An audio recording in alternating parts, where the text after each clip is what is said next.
Token का एक हिस्सा यहाँ है और आपके सामने ये कुरानदाजी होगी। 1053 वेल डन, बहुत मुबारक हो।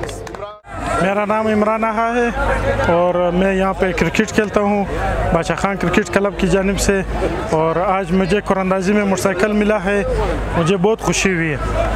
मेरा नंबर जब अनाउंस हुआ, यकीन करें मुझे बहुत खुशी हुई है, क्योंकि मैं अपने दोस्त मिरवाइस के साथ बैठा था, तो मैं और वो पर्ची एक साथ देख रहे थे। जब नंबर अनाउंस हुआ तो पहले तो मुझे यकीन नहीं आ रहा था, फिर मैंने जब सही से देखा वो मेरा ही नंबर था, तो फिर मैं भाग के आया। मैं शायकीन को ये पैगाम देना चाहता हूँ कि आप आएँ और यहाँ पे जो है ना अपनी क्रिकेट टीमों को सपोर्ट करें, और आज मुझे बाइक मिली है, कल ये बाइक आपको भी मिल सकती है। बहुत ही शानदार टूर्नामेंट है, पहली दफ़ा फ्लड लाइट में इतना शानदार टूर्नामेंट बाहर से टीमें आई हैं, तो माशाल्लाह बहुत ज़बरदस्त टूर्नामेंट ऑर्गेनाइज़ किया है।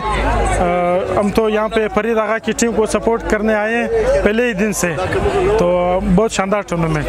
सेक्रेटरी स्पोर्ट्स का और मिनिस्टर स्पोर्ट्स का, वज़ीर आला सरफराज बुख्ती साहब का हम बहुत शुक्रिया अदा करते हैं कि उन्होंने इतना अच्छा टूर्नामेंट ऑर्गेनाइज़ कराया, और आने वाले वक्त में भी हम उम्मीद करते हैं कि इससे बेहतर टूर्नामेंट यहाँ पे ऑर्गेनाइज़ किए जाए।